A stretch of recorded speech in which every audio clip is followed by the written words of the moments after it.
Okay, now I'm going to talk about how I prep the fabric before I actually make appliques. One of the first things I do, or actually the first thing I do, pull out the fabrics I know I'm going to need or that I think I'm going to need, and then I iron fusible web on the back. One of the most current one that I've used is this light steam-a-seam by the Warm Company. I like it because I can reposition my appliques any number of times I need to until I iron. Then when I iron it down, then it's permanent. But before I iron it, I can move it as many times as I like. And it's a little bit heavier than some out there, but I like that repositioning option. Another one I've used it's a lot lighter. It's called Hot Fix adhesive. This is good if you're going to layer a lot of appliques, or if you're using one of those cutting machines like the Cricut cutter. So, and I'll put another one on a sheet at the end of this video. I'll put a sheet together of all these supplies that I'm talking about in this. And so you can refer to that.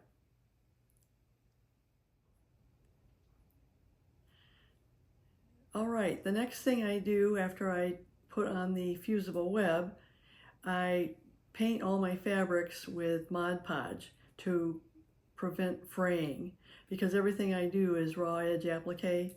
If you don't want your fabrics to fray, I would recommend using this. Mod Podge is water-based glue, sealer, and finish. I dilute it quite a bit, 3 parts water to 1 part Mod Podge. Use a paintbrush, either a bristle brush or one of those foam brushes, and just paint the whole piece of fabric that you think you're going to use.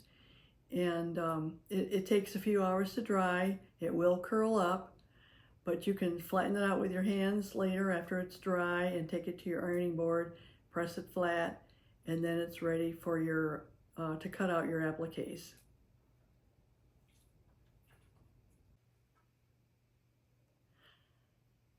All right, another thing I use when I'm doing fusible web to protect my ironing board, I use a Teflon sheet.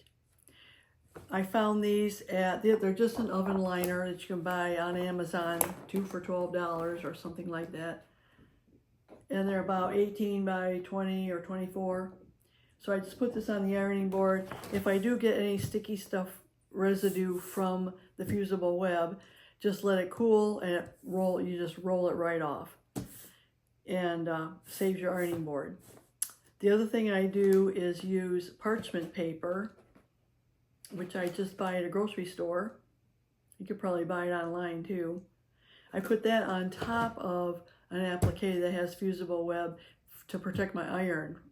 So I'm going to iron over a fusible web piece of fabric, put that on top, and then also protects, you don't get any sticky stuff on your iron then. These are both inexpensive and they save your ironing board and your iron, and it's, I think, well worth it. You avoid the mess too.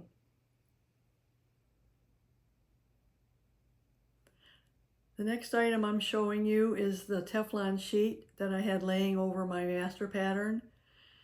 It comes in a roll. You can buy different lengths, however much you need. I'll share the website with you on that page at the end. You can see through it, or you can see the pattern once it's laying down. You lay your appliques on top of this sheet and iron them together, and they won't stick to this sheet. You can lift them up and reposition them if you need to. So this is a real handy item to have. The next item I'm going to share with you is the iron that I use to press my appliques. I don't usually use a regular big iron because it covers too much surface. So I use this little iron. It's a little mini iron by Clover. You've probably seen it in stores or online quite a bit. And it's just a little tiny ironing head, so it doesn't take up a lot of space when you're ironing small pieces of applique. So this is a real handy item to have, and I'll share that on that sheet at the end.